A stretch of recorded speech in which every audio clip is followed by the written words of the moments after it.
Bon, quand on fait une inspection, Simon, comment est-ce qu'on s'y prend? Alors, je m'en viens voir ma ruche. Ça fait à peu près 10 jours que je l'ai visitée. Et là, j'ai mon enfumoir allumé. J'en mets un peu à l'entrée. Il faut que ma fumée soit froide, hein, n'est-ce pas? Il ne faut pas non plus échauffer trop les abeilles. Je retire mon couvercle. Puis là, j'ai remarqué que tes briques, il y avait un code.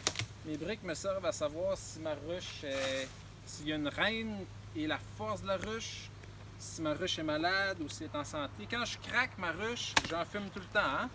À chaque ouverture, on en fume, c'est important. Donc, je retire les hausses à miel, un petit coup de fumée. Je retire ma deuxième hausse par-dessus ma grille à reine. J'en fume sans tarder. Je la mets de côté. On regarde Toujours. par en dessous, qu'est-ce qui se passe. On enlève l'abeille qui est dans notre filet. Voilà. Et là, on ouvre le corps de la ruche qui contient la reine, donc le nid. Hein? Donc, je retire la grille à reine.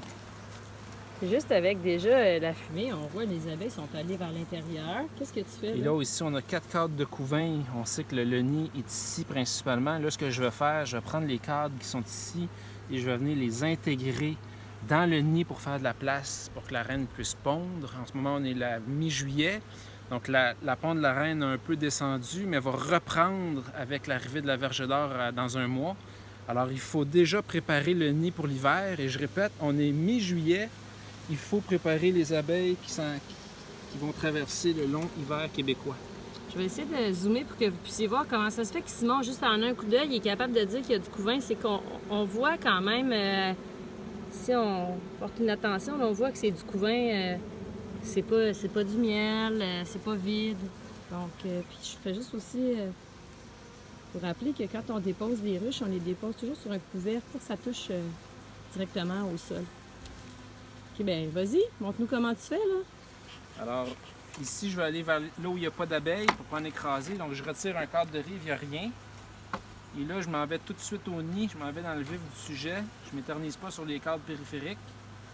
Alors ici, on rentre, il n'y a absolument rien qui se passe dans les alvéoles. Il n'y a pas de pollen, il n'y a pas de miel, il n'y a pas de pompe. Donc, ça ne m'intéresse pas.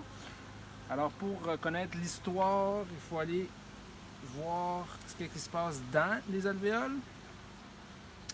Parce que c'est le futur de la ruche. N'oubliez pas que les abeilles, ça vit 30 à 40 jours l'été. Alors ici, j'ai du beau couvain operculé. Puis on va aller prendre Sur ça. une belle cire jeune, excellent. Bouge pas trop vite. Même chose ici, encore du beau couvain operculé, excellent. On est-tu capable d'avoir des œufs? Il y a des œufs, il y a de la ponte. J'ai pas besoin de voir ma reine nécessairement. Attends, je vais essayer de filmer ça, les œufs. Là, on voit des larves, tandis que je cherche. En tout cas, au fond des alvéoles, on peut voir des œufs. Alors, on poursuit l'inspection. Un cadre par cadre, toujours. Encore du couvain operculé. Du très beau couvain operculé, d'ailleurs. Alors ici, j'ai quelque chose qui m'indique que la colonie, malgré qu'elle ait beaucoup de place encore dans sa hausse, c'est une colonie qui a l'impression qu'elle va manquer d'espace. Pourquoi que je dis ça, mais ici, il y a beaucoup d'œufs. Ici, c'est un bon cadre pour voir les œufs. On peut souffler dessus, ça leur fait pas mal. Bouge pas, sinon. Allez, on les voit. Des petits, on dirait des tout petits grains de riz. Là, c'est un cadre avec une fondation blanche. C'est pas toujours évident, mais avec le jeu de l'ombre et du soleil, on les voit bien.